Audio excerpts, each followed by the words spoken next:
you should walk down to the waterfront in the coastal town of Braddock in the state of North Carolina, you'd probably hear a story told about one of the skippers in the fishing fleet that makes this port its home. For this skipper is a woman, a strange, gaunt woman.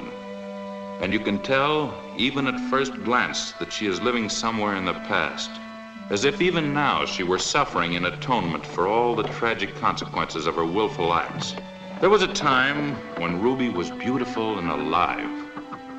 And I believe it was this spirit of life and love that caused so much envy and resentment to be voiced against her by the narrow, class-conscious citizens of our town. For Ruby was born on the wrong side of the tracks.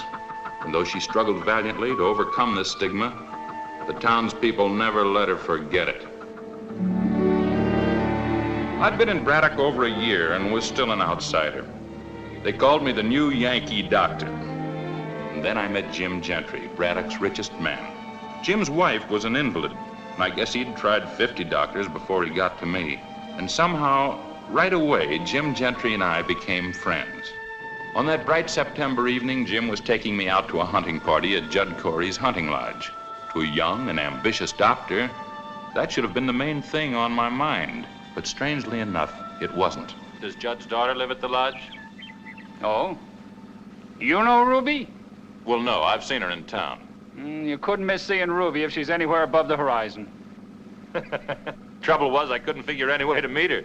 This is going to be a mighty lively hunting party with you all set to launch a campaign for Ruby and Boake Tackman just home from South America. Ruby used to be real gone on him.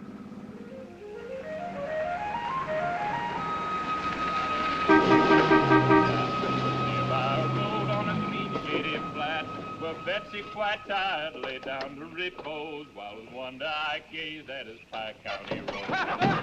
It sounds like they've already got a head start on Judd Sour Mash whiskey.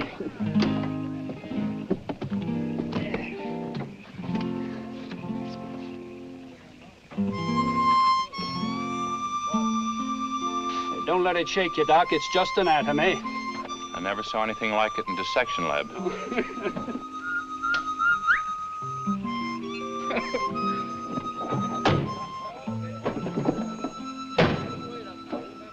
Oh, Jim, it's you. Don't butter me, honey. I know you're disappointed. You're blushing, Sugarpuss. Here, Mr. Ginter sent you a gun. Oh, boy, finished it real soon. Ginter's usually slow as tar. This gun's a hand-me-down from Pop. I had Ginter make me this new stock. Oh, Ruby, this is Dr. Manfred. Only he'll like it better if you call him Saul. Hello there, Saul. Hello. Saul took one look at you and got... Look, that glazed codfish there. I told him it was just anatomy. And what did he say? No, nothing Oh, much. it was all good, Ruby. He thinks you're cuter than a speckled pup. Here, Mrs. Gentry sent you some sachets. Oh, bless her heart.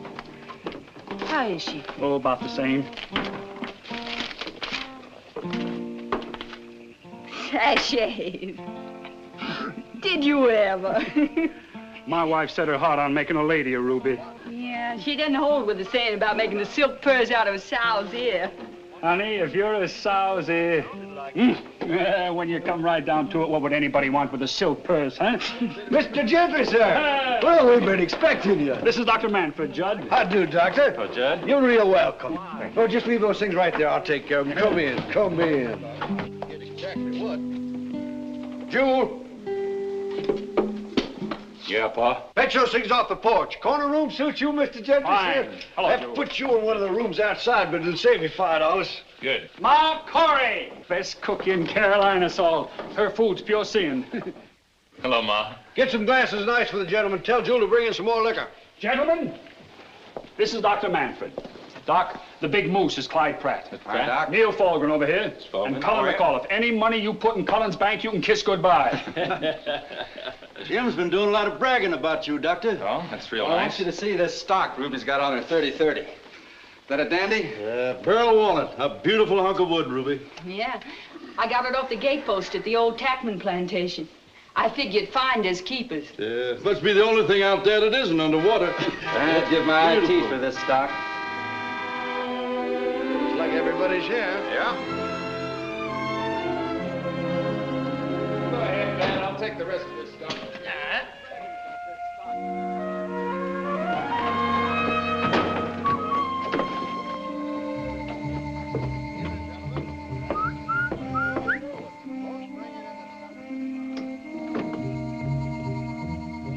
Ruby.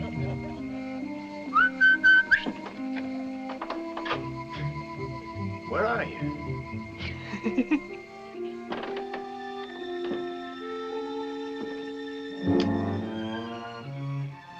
Hi, stranger. You look just about the same to me.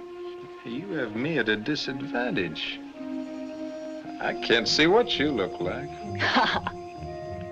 But I can imagine. Hey, give me that light. Let's see what I've been missing. Keep away. Have you grown any? I'll bet you filled out some. Keep your hands off. Keep your hands off me.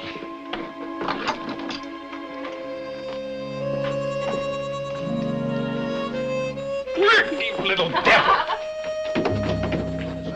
Tells me, especially when he uses a bullet developed by Branca. Oh, that's that ballistic man from Leipzig, Germany. That's right. Here's our guest of honor. How are you? Well, it's like old times having you back, Boake. Judge been telling us some grand things about you, Boake. Swear if he isn't better Somebody get Boake a drink. I get it. that cartridge belt. I got that in Brazil. Dr. Manfred, Boake Tackman. How are you, Bo? Doctor? Home for good, Boake, or just visiting? Oh, I'm home for good this time, Jim. I'm going to tromp on your heels. Oh, got yourself some notion? Yeah, a real harebrained one. Claims he's going to drain our old plantation. Well, why not? Oh, wet or dry. It's not worth a nickel. It's full of salt. Well, salt's no problem. 300 acres of bottomland's a fair start. That's more than you had. Me, I started out with 2 hands and a tough hide. Gonna raise cotton? I'm going to raise quick cash crops. Produce I can ship north, because the plantation's only the beginning. Like you started out repairing tin lizzies. Bo, you got too much energy for a Carolina boy. Wears me out just listening to you. In South America, Boake, did those senoritas stir up your bloodstream? Yeah, how about it, Bo? I hear they're real hospitable. Well, I can't say they exactly cold-shouldered me. Dinner, come on. Yeah. Come on. But I never found one of them who could cook. That's why I came home.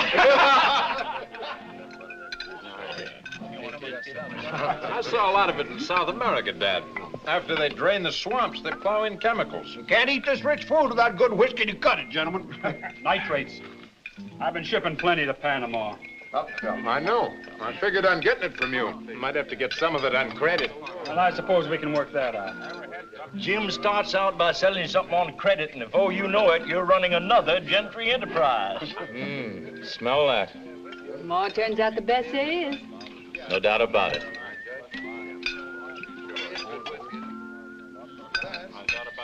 First time I've seen you waiting on table, Ruby. Maybe the last time, so take a real good look. I do that anyhow. Boss said it's time she was learning to do a woman's work. Oh, and maybe you'll sell me your 30-30. You got no more use for it. Don't you just wish? It's bagging me a deer tomorrow.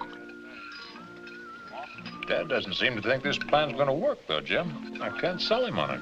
I raised Ruby like she was a boy. And something sure must have got out of hand. Look at it. Except for those pants she wears. Hear that, Sugar? Mr. Pratt wants you all over fluffs. Boake's got a sound enough plan. Once the land's drained, he'll have collateral.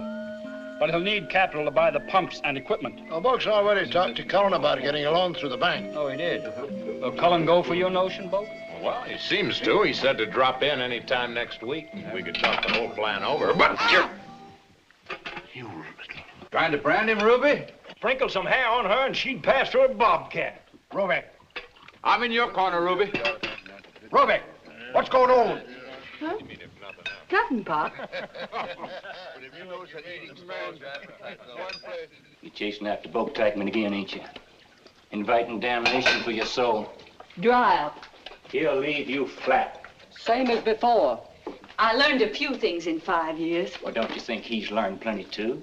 He ain't no kid no more, and he won't be satisfied just holding hands. That's my business. What in hell for? Hire yourself a church. You watch your tongue, missy. You're leaving the hour of reckoning out of your judgment. When the wicked shall be judged for the sins of the flesh and condemned to eternal and everlasting fire.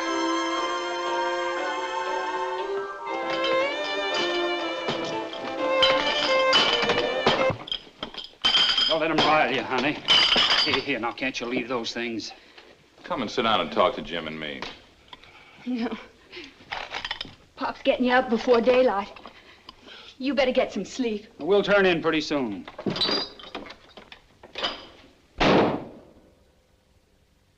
So far, I'm not doing too well. No woman like her. 1 minute fighting, scratching. Next minute, she's as sweet and soft as any woman alive.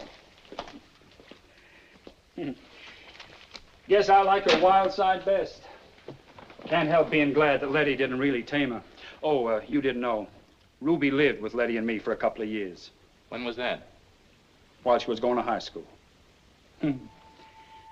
Should have seen her the day Judd brought her over to the house. She was nearly 16. Thin, wild, all eyes.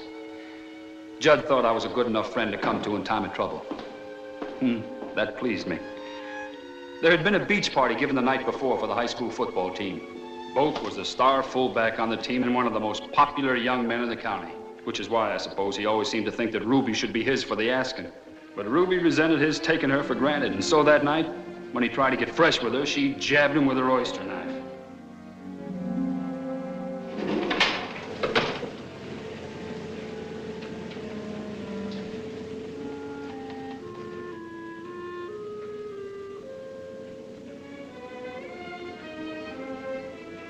Even though she never let on, Ruby was scared.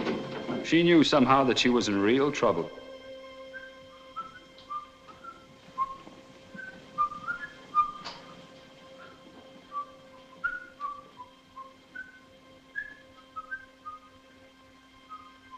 Well, when Ruby suddenly appeared in Letty's bedroom door, Letty was surprised.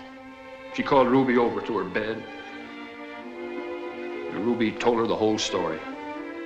How she was glad she'd hurt Boake because he deserved it, but she was sorry she'd hurt him so bad, and how, well, Letty was shocked down to her toes, deeply concerned for Ruby.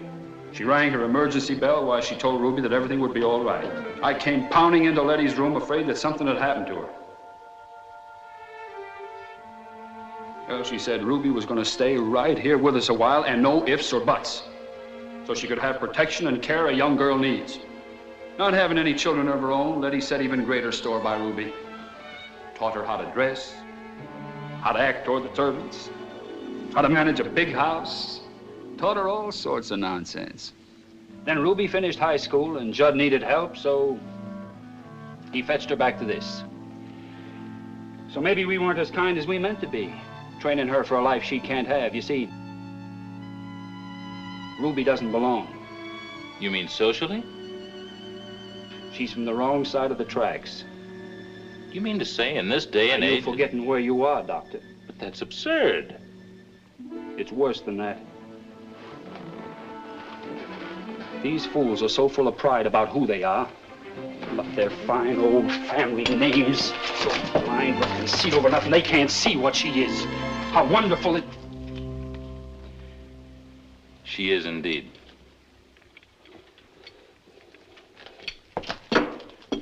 Good night, Doctor. Good night, Jim.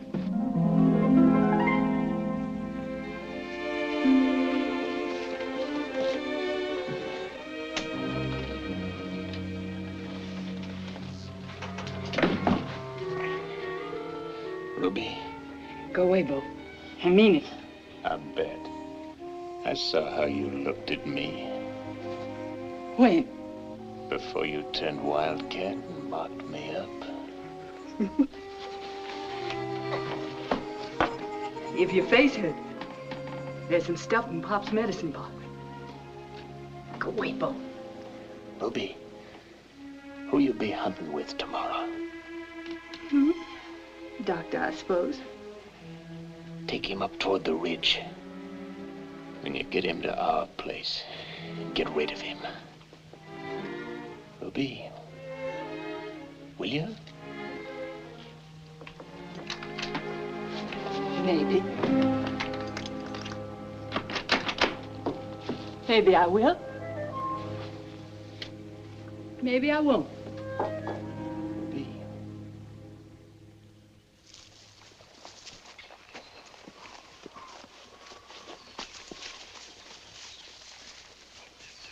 Hold it. Always put your gun through ahead of you. Oh, thanks. The other way, you're liable to get shot. Ah! Thank you. You sorry you're stuck with a greenhorn? Papa always pairs off experienced hunters with the ones who are raw at it. You'll catch on.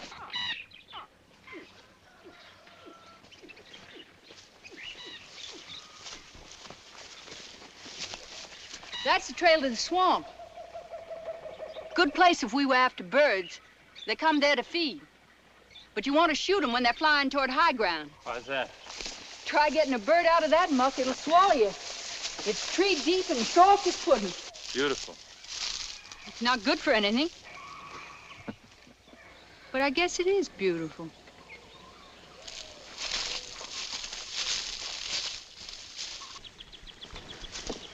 That hollow's a likely place for deer. You go on up the trail. When you get to the top, cut across the ridge. They'll smell you and come this way. Won't they smell you? Wind's blowing my way. Oh, sorry. That's all right, Doctor. If I tried to do your job, I'd be as dumb as a dog that doesn't know sick'em. What do I do when I get to the ridge? If you hear me shooting, we've got a deer. If you don't, wait up there and I'll find you. Thanks.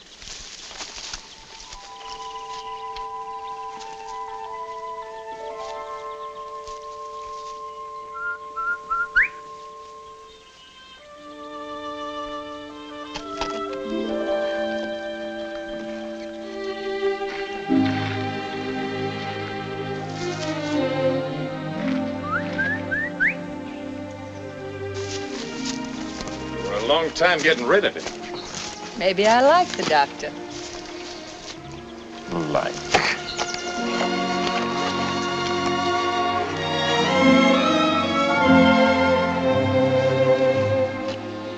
You can like who you want, but I won't be kept waiting.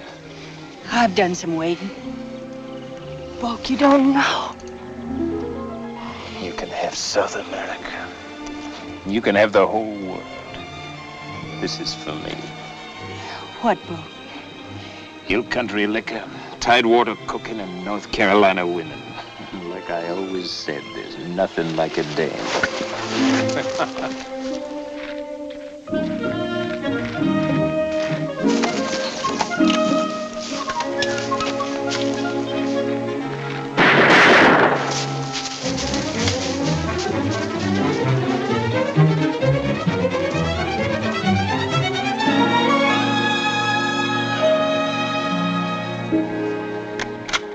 Best shot I ever made.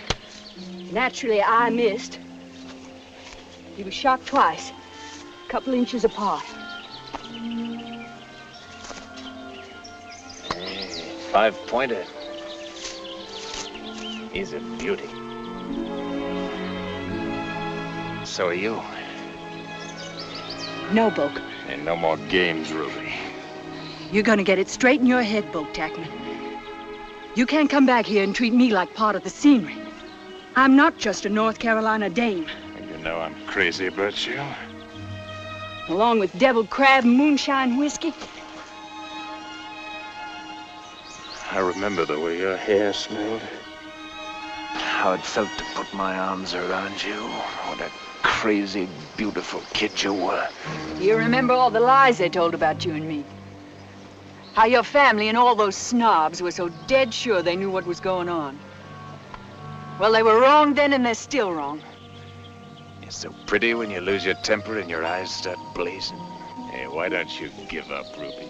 You know you can't hold out the way you feel. Get out of here!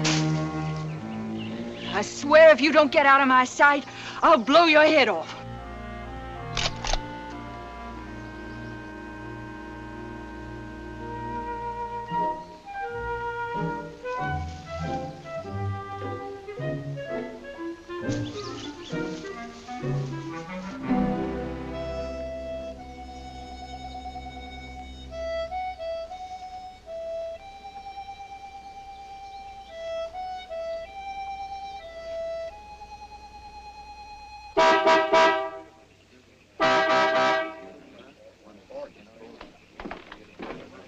Miss McCullough. Judd, please tell Daddy I'm here. Hello, Tracy. Come on in, honey.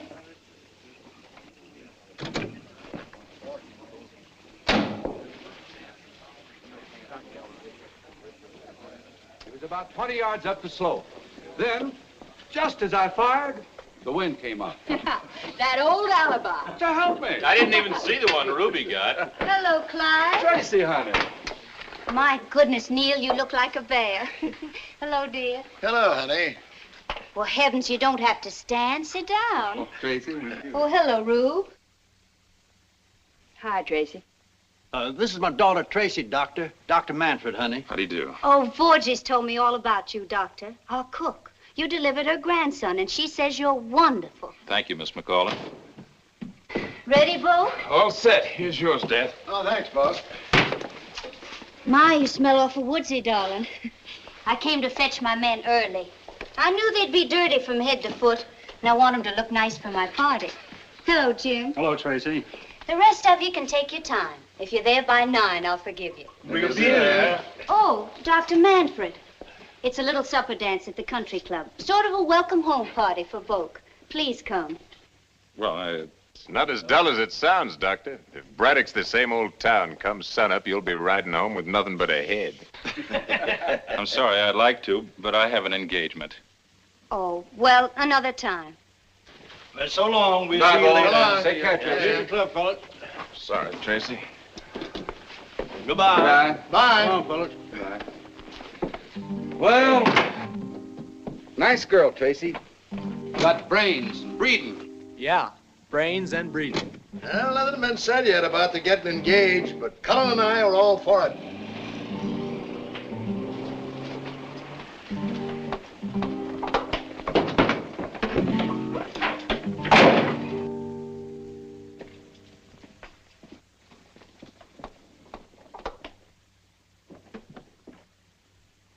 Sowing the seeds of a tarnished name. Cut that. Sowing the seeds of eternal shame.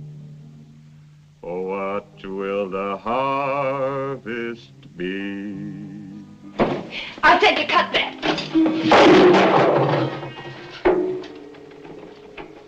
I ought to kill you for that. What's stopping you? You ain't suffered enough yet. You wait till Boake Tackman marries that girl. He won't. They'll live together fat and easy. He'll put his arms around her. She'll feel as good to him as you ever did. Better, likely, because of the fine life that goes with her. She and him will have kids. No, he's mine. It seems he don't know that. Can throw Tracy McCullough at him all they want. Boake's mine.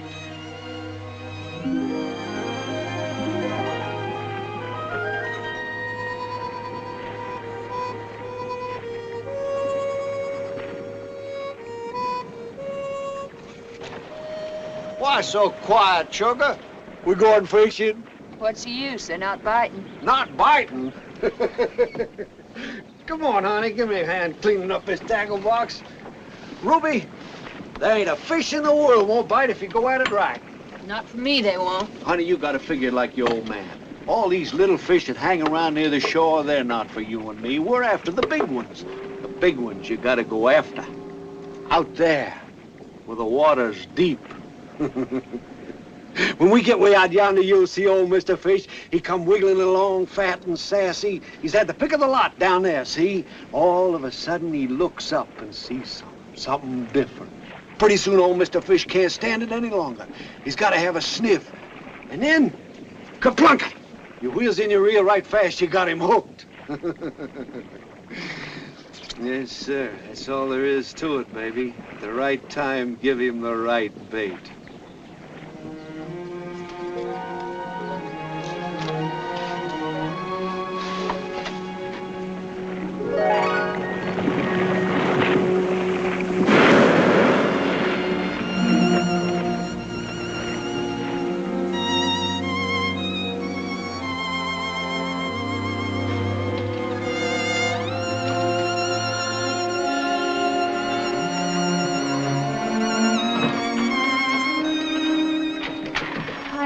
living here. Every time I hate it more. Kiss me again.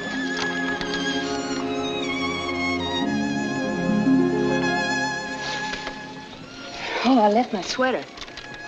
I can pick it up tomorrow or the day after if you don't need it. No, but what if your father should stop by? Not a chance. The judge is as dependable as an ocean tide.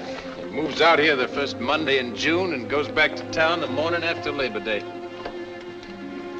I hope you noticed you got a gal that can open a door all by herself.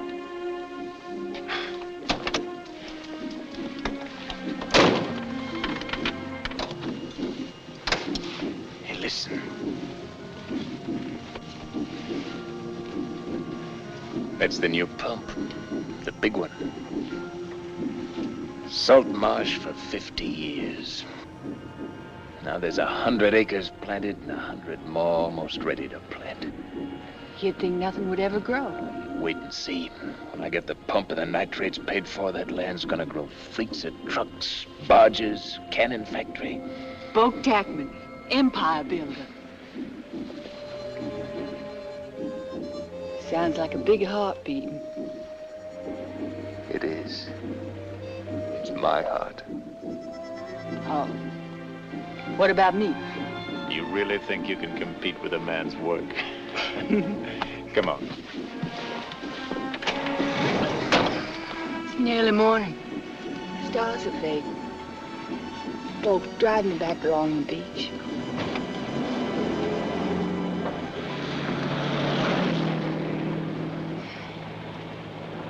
Love me? Sure thing. Tell me. I love you, baby. Tell me like you mean it. Stop trying to put words in my mouth, Ruby. Let me say what I want to say when I'm ready to say it. Now relax, honey. You got your throttle wide open. But you're always holding back. You think I'll wait and wait while you take your own sweet time. Don't push me, Ruby.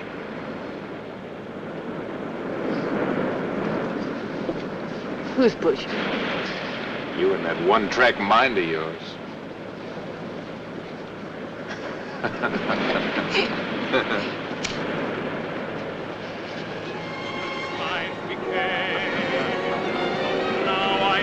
Hey, two can play at that game. Oh, it's all right. I got it. Got it.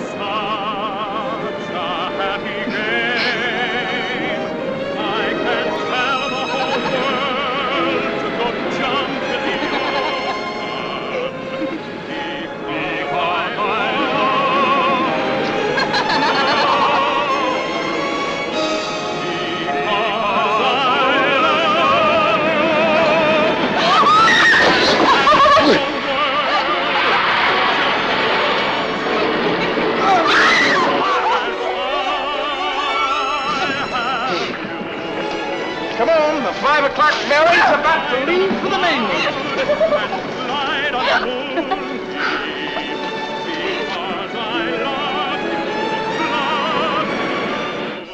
Now all the South Shore folks be getting their backs up because of Tracy McAuliffe. The whole fishing fleet's already talking. And everybody down to the meeting house scandalizing about you and him. No, those hypocrites, let them talk. I'm ashamed we got the same name. Well, I'll be changing mine pretty soon. You fool. You wanton fool. You think Boake Tackman will marry you? I don't think, I know. He's ashamed of you. Sneaking out to meet you at some joint on the highway where he don't run into his fine friends. And even if he did want to marry you, Boake Tackman's tied hand and foot. Let him try to break away. They'll stop him. They got their ways. Joe, send in a couple of bourbons with water. I get 4 on 8 holes and 2 birdies, and then I miss a putt that long. Cost me $40. Come on, pay up. Okay. What's the matter, George? Did our big amphibious engineer take you to the cleaners? You said it. That cold dip in the ocean must have put Boake in shape. Yeah. How did it happen? Or shall I take a guess? Well, when Boake hit that water, I bet he fairly sizzled. Next time you're out romancing, don't forget to take your water wings. Or a couple of oars. Sour grapes. Okay, I admit it. Sure. The rest of us either too old or too tired. Say, Boake, Cullen told me about your plantation, how you want to spread out. And I've got that old cotton warehouse. You want to sell or lease? Gotta think about it. You and Tracy coming to the barbecue tonight? Yeah, sure, I guess so. Fine. After dinner, when our women are having themselves a hen talk, we'll get together, okay? Okay, yeah.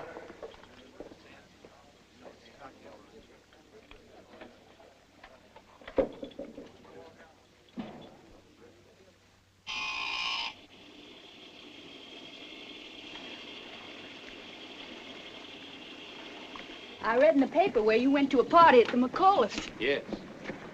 I thought about you dancing with Tracy. And honestly, Boake, I had to pity you. She's so bony. Ruby, I want to tell you about Tracy. That's all right, darling. I know you have to be sweet to Tracy. After all, when her father's lending you all that money. It's going to be announced Sunday. I know you'd want me to tell you first. Tracy and I are going to be married.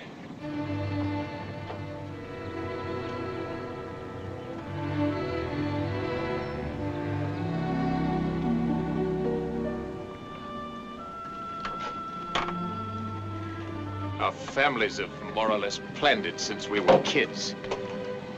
And are you going to use your lying mouth to tell me you love that weak giddy-head?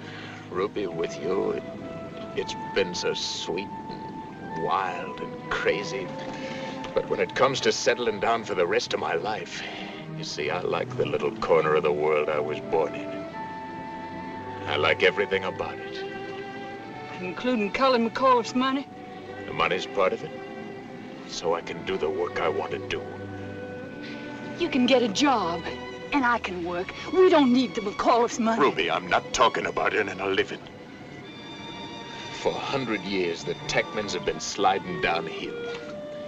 Ever since the tide swallowed our plantation, not one of them lifted a finger to do anything about it.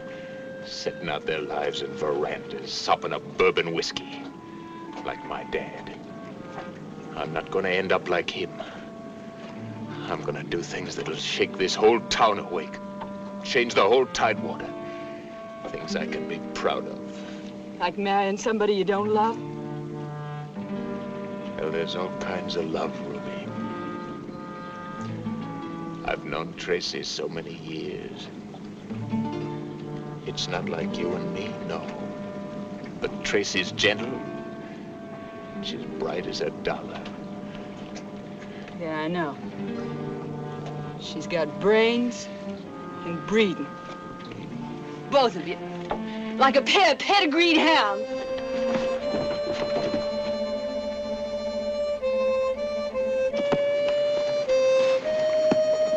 Ruby, listen.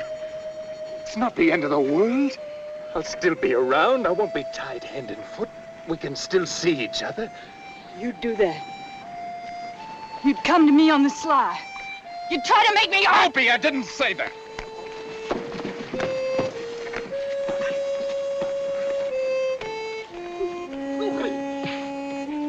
Marry her and rot.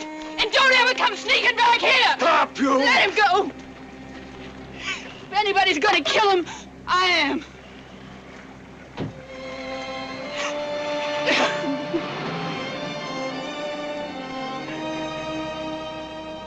Last Wednesday afternoon, a surprise shower was given for Miss Tracy McAuliffe, who will marry Mr. Boake Tackman, son of Judge Henshaw Tackman. The Tackman and McAuliffe... Hello, Doctor. Hello. Hello, Letty. I declare, Dr. Sewell, I'm beginning to think you have a case on me, the way you're always popping in here. You mind? Mercy, no. I'm partial to doctors. One of my beaux was a doctor. Miss Drucker's making me a new dress for the wedding. Oh? She's a spinster lady, poor thing. Got no idea what catches a man's eye. I wouldn't worry if Ruby were here. Nasty old needle. I'm a brute. I was just talking. I don't really mind. Whatever that medicine is, makes me feel lovely. Dr. Saul. Mm-hmm. Tell Jim to drive out and get Ruby. Tell him it's doctor's orders. He'll pay you some mind. All right, Letty. I'll talk to him right now. Thank you, Doctor.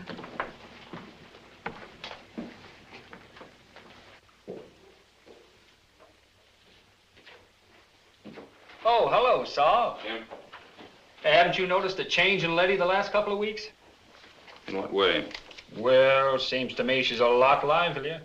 More interested in what's going on. Why, she's even planning on getting up to go to Tracy and Boake's wedding. Yeah, she told me.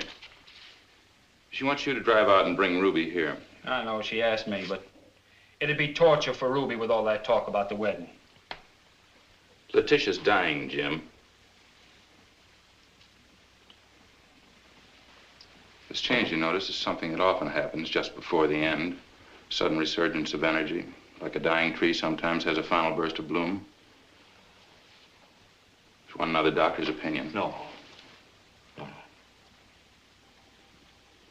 How soon? 2 weeks, maybe less.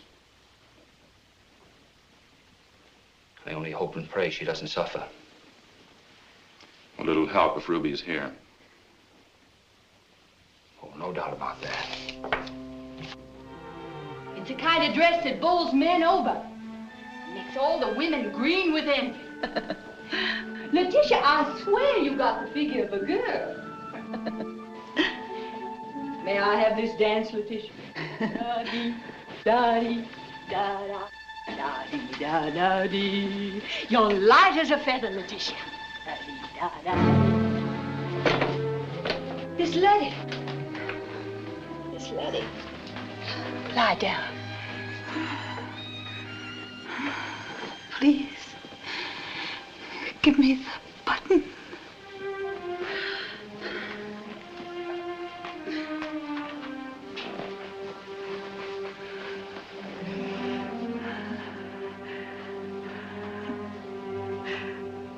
When it got dark, I was frightened. Papa gave me a button and told me to hold on. Then nothing could happen to me. Hold on tight. He's... Miss Letty.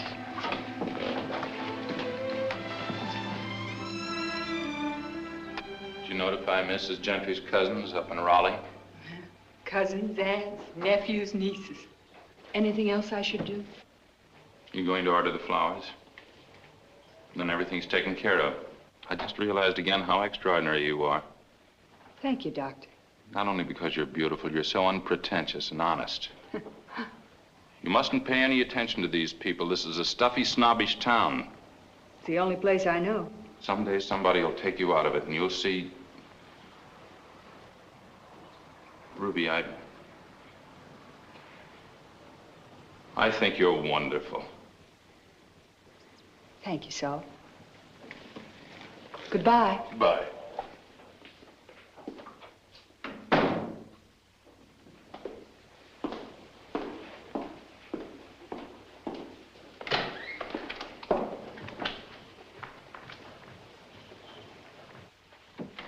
I'm going downtown. Oh, here. Take my car. Thanks. Has Saul left? He had to go to the hospital. You know, I think he started to propose to me. Saul? Huh? He lost his nerve. Is there anything I can bring you? No. I won't be long. Well, Jim wasn't jealous of me. I'm sure of that. But he must have realized then how Letty's death had set him free. And now, each faced a painful loss. Yes? And a lonely tomorrow. My Martha says you're packing. Everything's taken care of, so I'm going out to stay with my folks. I'll be back early Wednesday morning. Well, why not stay on here? Give them something more to talk about? Oh, I don't see you. Now, what's wrong with your being here? The years I've known you? Why, you... Now, Jim, don't tell me that I'm just like a daughter. You still planning to go to New York? I suppose so. Maybe you're planning to get married. Whatever put that in your head? Well, it's been in Saul's head since the first day he laid eyes on you. Oh, it's all sweet. Martha's fixing supper early so I can eat before I go. Ruby!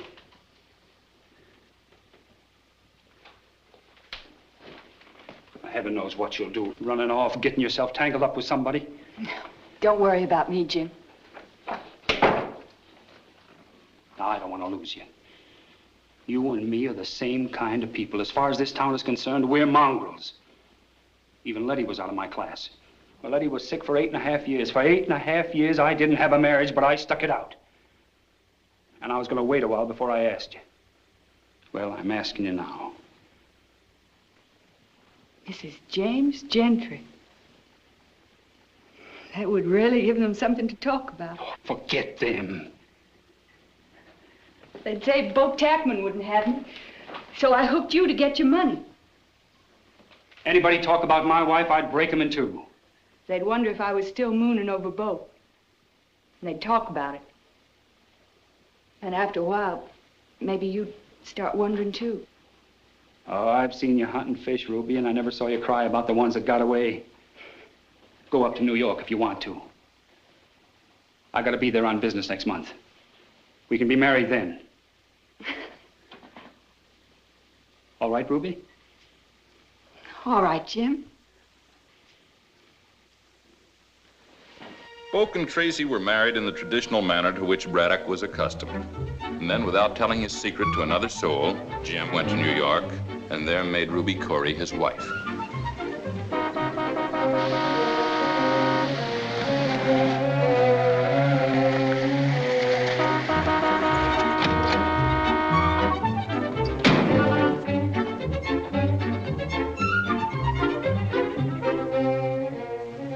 Shall I carry you to the office?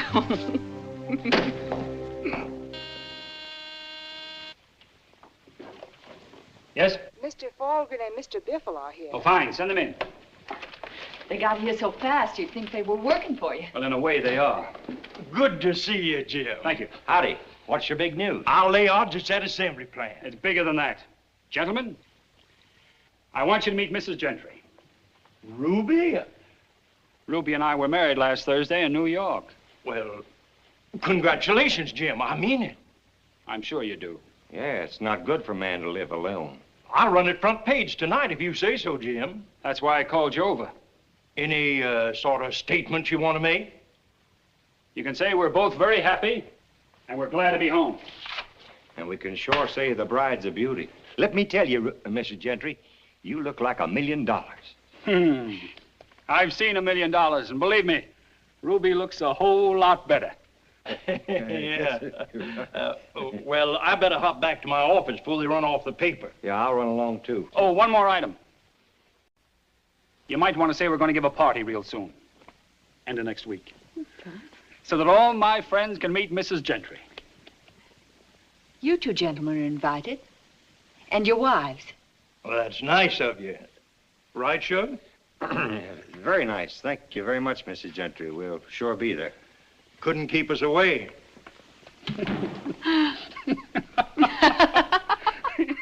It was unbelievable how many prominent families stayed away. Their excuses were convincing enough, but it seemed as if some secret conspiracy had been successfully executed. Well, I have an early operation in the morning. Oh, ate too much. Takes a Yankee to appreciate this Tidewater food. Takes a Yankee to show some manners. Oh, no. Frank, tell them that'll be all for tonight. And they're welcome to eat before they go. Good night, Jim. Thanks for inviting me. Thanks for showing up. Good night, Ruby. Good night, Saul.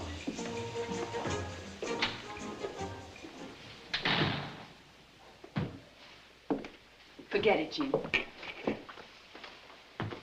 The ones who did come had a good time. The rest of them don't matter. Not to me. They underrated me. They'll find out they've been tempting Providence. They'll never accept me. No? We'll see about that.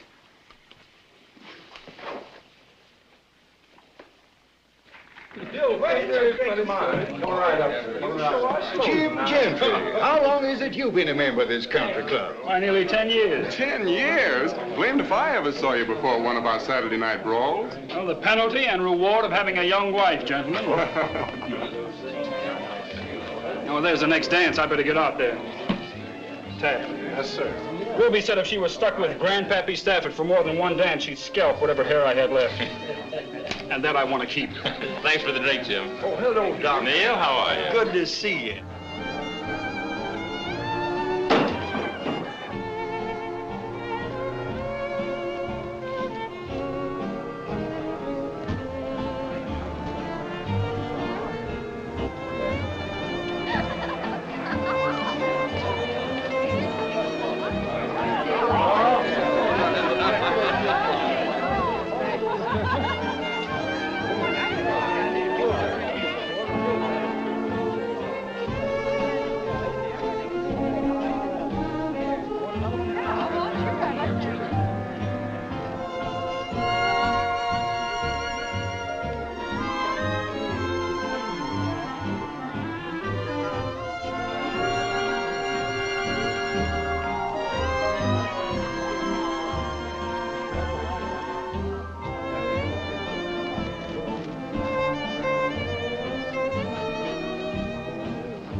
What's the matter, Jim? Somebody snatch her away? Jim? Yes, sir? Same as before.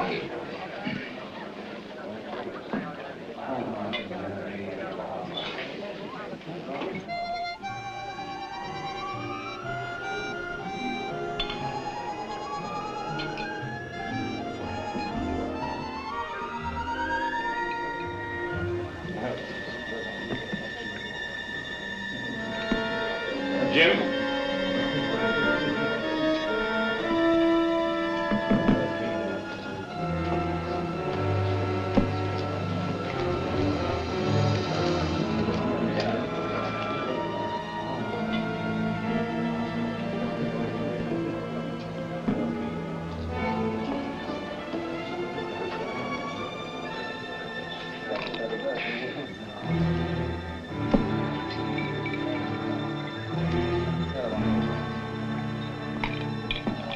Doctor, can I ask you a question? Yeah, go ahead. Well, now, this business they always hand you about not being able to mix your drinks, you know, I often wondered about that. Now, do you think that... Give me a double brandy, please. Yes.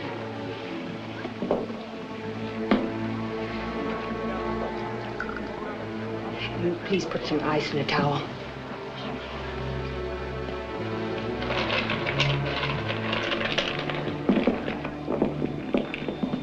I'll take that. Yes, sir.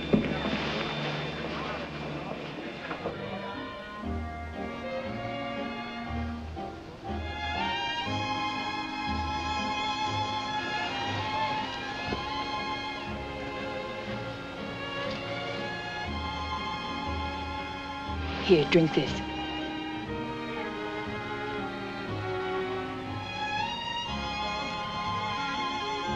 I don't want this. Come on, honey, let's go. Not till I finish with that scum, that filthy... Where did he go? Jim, don't be a fool! Take your hands off me. Jim, what's got into you? I've never seen you like this. Why, you little tramp. You're dressed up to look like a lady. It's a pity you can't behave like one, and none of this mess would have happened.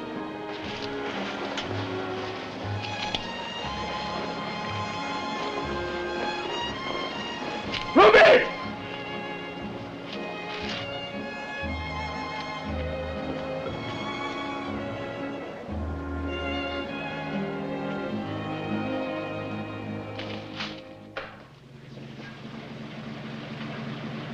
Good night, Jim. Good night, Doc.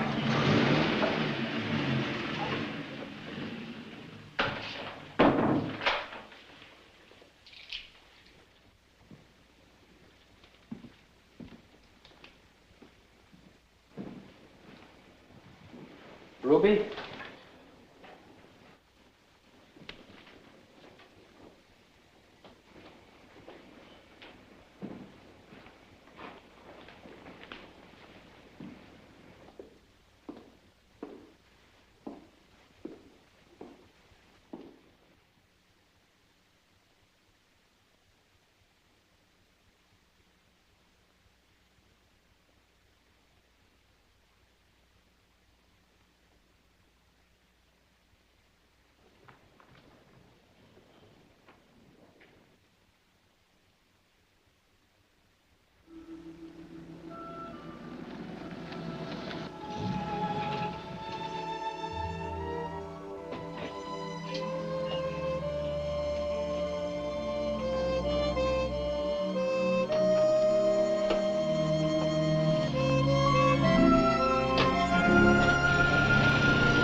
I had no business saying what I did.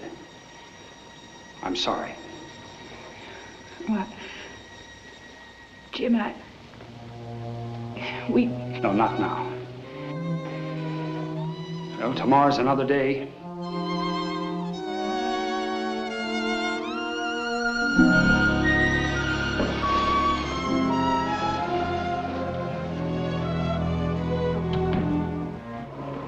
Wind shifting.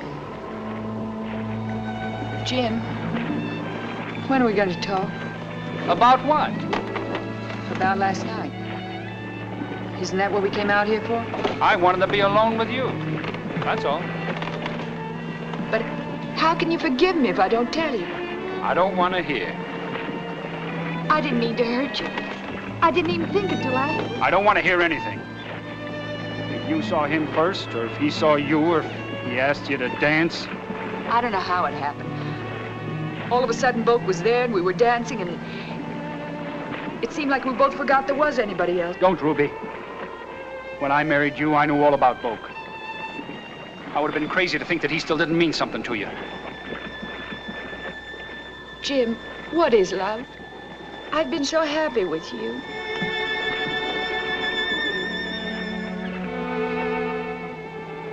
Don't talk. I don't mind being second best. Oh, Jim, I do love you. I do. How could I help it?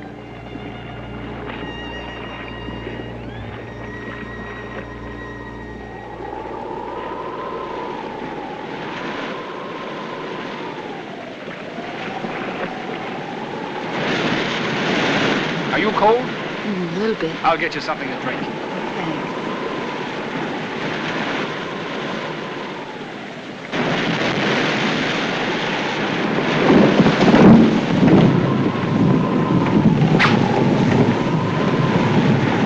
Jim!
I keep seeing Jim's face just before it happened. And then afterwards, he was gone so quickly. It doesn't seem possible that he just swallowed up by the waves. How could he be gone so quickly? Maybe if I hadn't called out, he would have stayed below. Or if I'd called out something else besides his name. You got to stop blaming yourself. But how am I? What's that? What are they doing? Just making a racket. Probably worked up about Jim. Worked up? I'll close the window.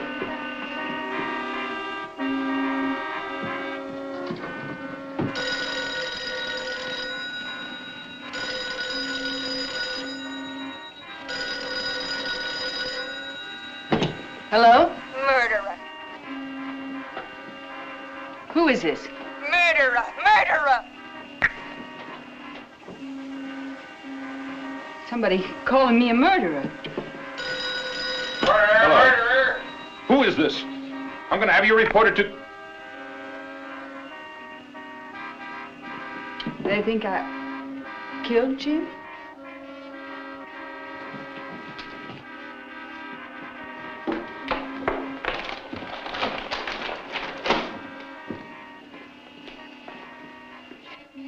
Sheriff Anderson, after questioning Mrs. Gentry, did not dismiss the possibilities of suicide or of foul play.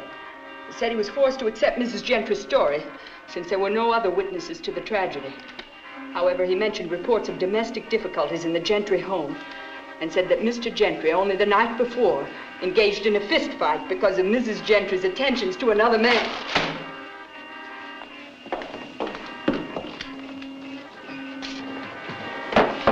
Stay away from that window, honey. Don't pay them no mind. Somebody's got to stop.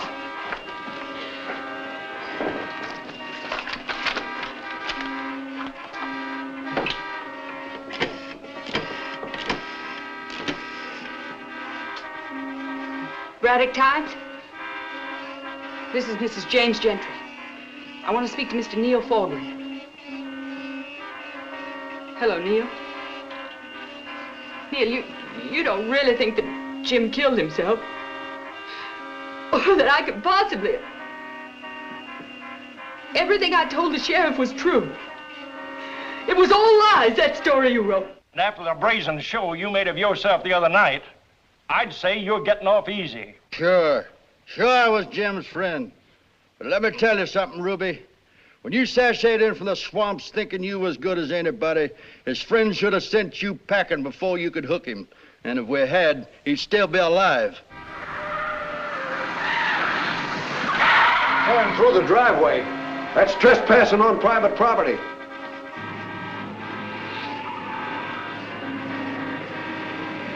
I'll stop him. No, Judge, that'll just make things worse. She's talking about... Don't you understand what's going Get out of my way, No, Doctor. Judge, you Poor little shell. Judge, Poor little shell. Get out of here!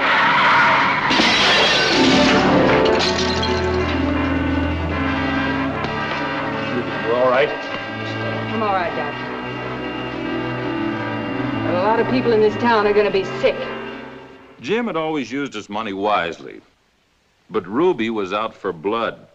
The Wayne Trucking Company's missed a lot of payments, and they owe a lot of interest. How do I take over their trucks? Well, if you want the truck, since the loan's delinquent, you can demand payment in full. I want payment in full. Now, this note on Perry Duncan, or what did you call it? A demand note. If you intend to collect on that, it's customary to give 30 days' notice. It says here 24 hours. Well, that's the minimum notice. Give them the minimum. First thing tomorrow morning.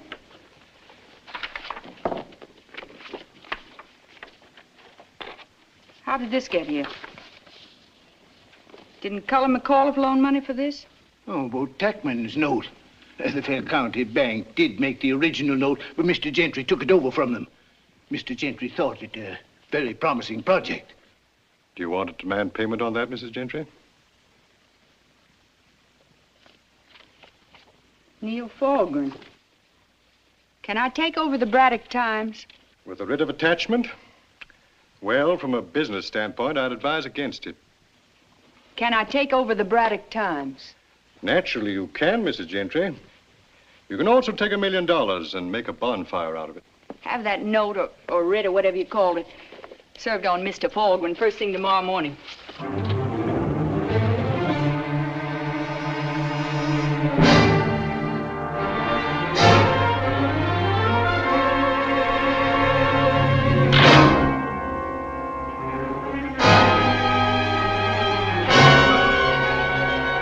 All the boats tied up at the docks because of you. Packing plants closed. All those folks out of work. And they're hating me because I'm your brother. They're hating me for your sins. I told Pa you had to come and fetch you home to make you stop what you're doing. But he wouldn't listen. Pop's got more sense. Sister, you've got to pray. Pray for forgiveness. You gone crazy, Jewel? No, kneel with me. Tell her you sinned. So as I can go to the meeting with a joyful heart and say yes. Yes, she sinned, but on her knees she said she was sorry. Sorry? For getting back at people who gave me a rough time all my life? You're plowing iniquity and you're sowing wickedness. Go home. Get out. There'll be a reckoning. Whatsoever you sow, that shall you also reap. Well, so far I reap nothing but pleasure. Go to your meeting and tell him that. Evil spawned of the devil. And tell him this is just the beginning. You've sown the wind, and you'll reap the whirlwind.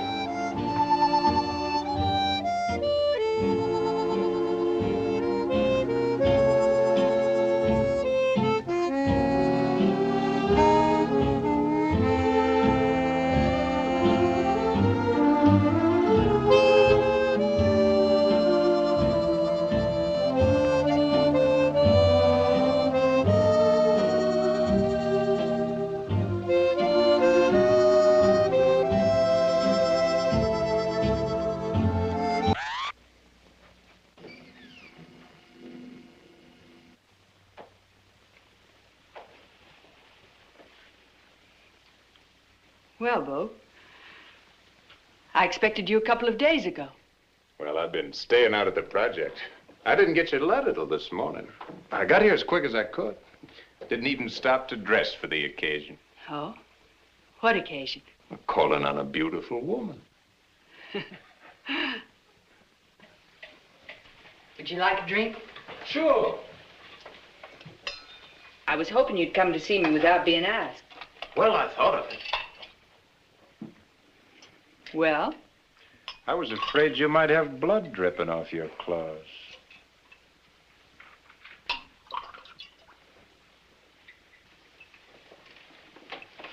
I haven't hurt you. I know. And I could.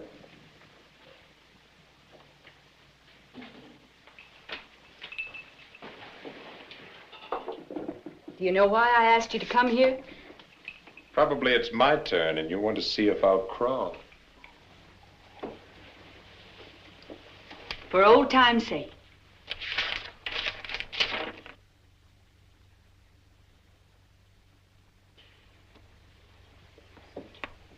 How much? What's the price? It's all yours. I'm giving it back to you. You don't owe me a cent. Tell me, why do I rate this? You trying to buy off your conscience? You think I'm sorry for what I've done to them? Those foul-mouthed, whiskey-soaked Carolina gentlemen? I've got them on their knees begging for mercy, and I'm glad. Ruby, nobody's ever harmed you enough to... Not enough. The way they tramped back and forth over my life, treating me like I was trash. They never let up. When I married Jim, when he died. And Boake, you know if it wasn't for them that you and I would... Boake, now I've got money. I can give you anything. Everything. Forget your pride. I don't care now if you were wrong or right when you married Tracy. I'll never talk about it. You're worried about what people will say. We can leave. We can go anywhere in the world. Oh, Bo. And they lived happily ever after. Kiss me, Bo.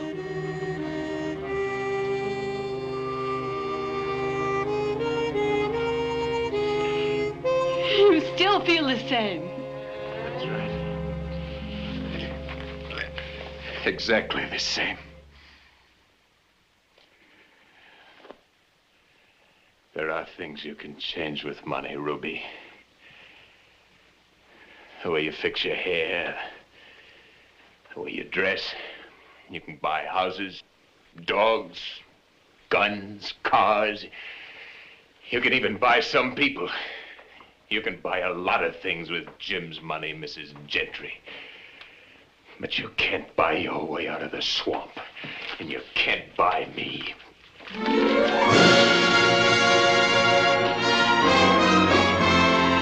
Bo!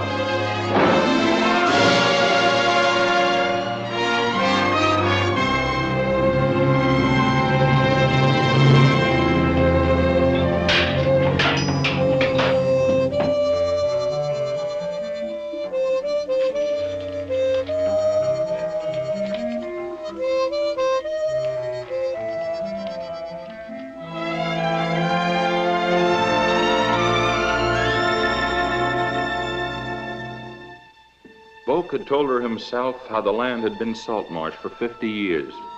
And now, as hundreds of acres were drained and plowed and planted, all his hopes and ambitions were growing there.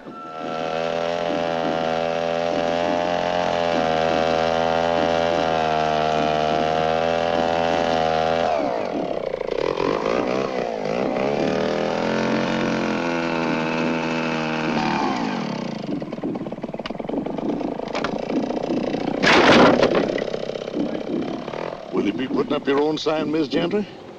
No. Now, that stretch yonder where nothing's planted still has a lot of salt water in it. We're clearing it up as fast as we can. Turn off the pumps. But high tide will flood it again, and you'll be right back where you started. I said turn off the pumps.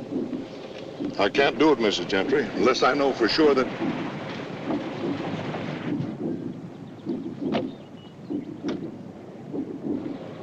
Walt? He doesn't seem to think I own this property. She owns it, all right. Well, if I turn off those pumps, the part that's planted will get flooded, too. Why, in a couple of weeks, all of the... Turn off the pumps. And have your men dig through that dike. Dig through?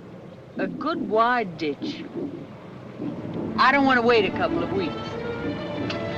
It was almost as though Ruby were jealous of the land, as though she finally realized that her only real rival for Boake's love was his ambition, his determination to be more than just a tackman. And so, almost as if it were another woman who stood between her and the man she loved, Ruby attacked the land and destroyed it, and watching, felt a bitter satisfaction. What Ruby had never understood was that a man and his dreams, a man and his work, are one and the same. Boake had tramped those fields, had dug in the muck with his own hands, and put all his strength and mind and will into making those frail plants grow.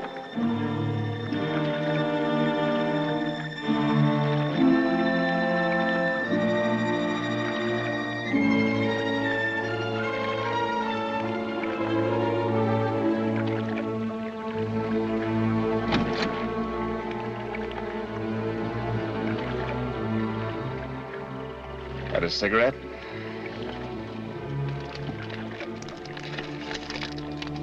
Match?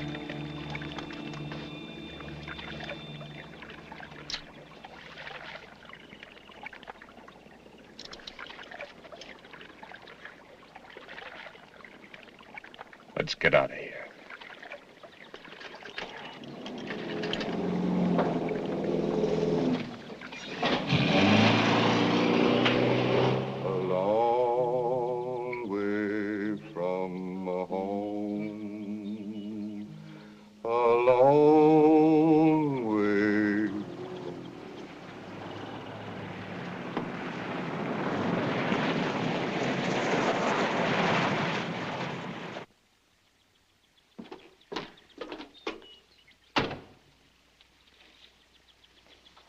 Ruby, baby. Sure glad to see you. Couldn't start duck season without my sugar. Hi, Pop. Oh, honey. You got some gun you can loan me, Judd? Sure, I got that 16 gauge with a full choke. Fine. Only thing is the muzzle blast. But I got this compensator. Let me see that gun, Cullen. I've always wanted it. Ruby. Mrs. Gentry. Joe didn't say he was expecting you. We heard a car drive up, but You didn't say you were planning on hunting with us today, Boake? I didn't know I was going to till just a little while ago. Sit down, gentlemen. New gun? Yes, it is. English. I ordered it through Gentry. I read an ad for this gun. Yeah, in the Gun and Rod Journal. It's listed at nearly $2,000. You must be feeling prosperous. I ordered it last summer.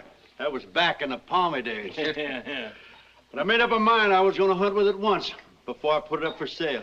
Yes, these are mighty lean times. I was just thinking it's a lucky thing for us that there's a limit on ducks, Mrs. Gentry. You limiting me to the limit? Well, no. We're just hoping you'll be generous and leave us a few. To better times, gentlemen. It's bound to come. We've weathered worse than this. Droughts and floods and Yankee invasion. You didn't drink. To better times. When the swamp trotters take over and turn the whole world into a stinking swamp.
Let's go back.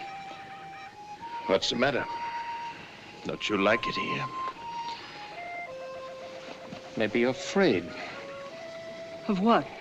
Me. Of the kind of man I am now? Boake, you're hurting me. You finally got me, Ruby.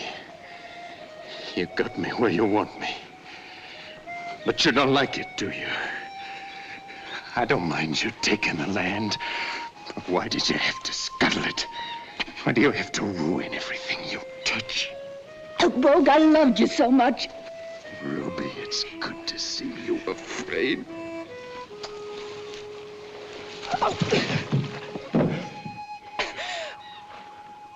Go on. Kill me. I was wrong. I didn't know. Boake, I didn't want this. Oh, Ruby. When I think what it could have been.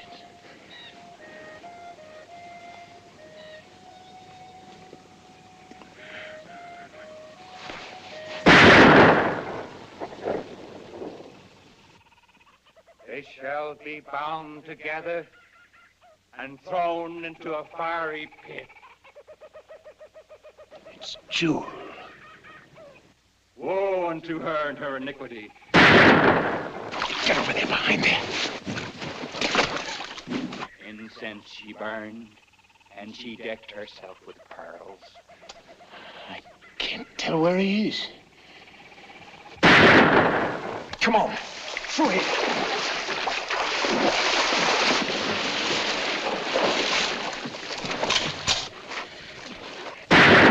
Over there, keep low.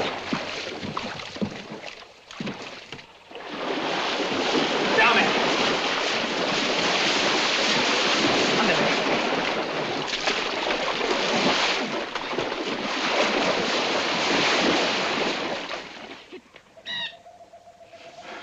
Woman is the very root of wickedness. In her beauty, a snare.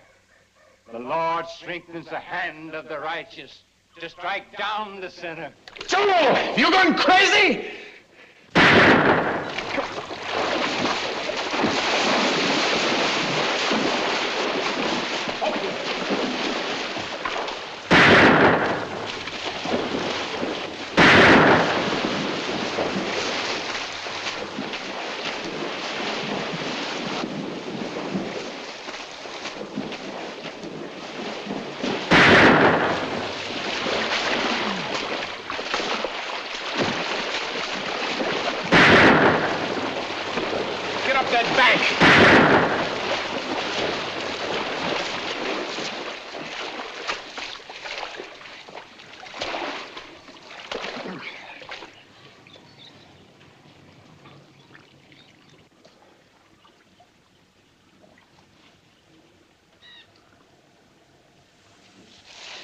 Say you love me. Boake, say you love me.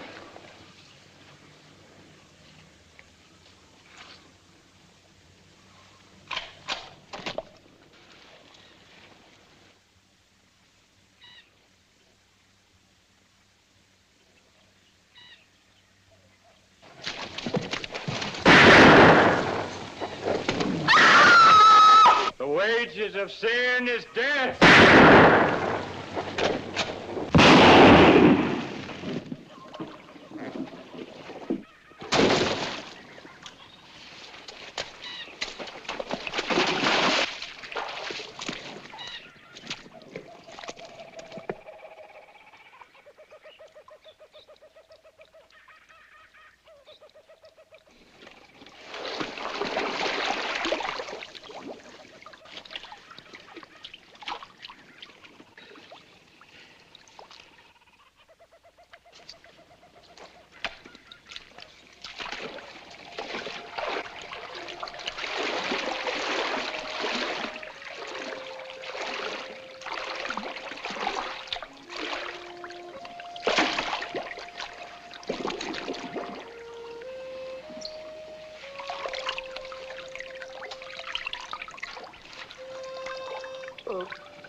What have I done? What have I done?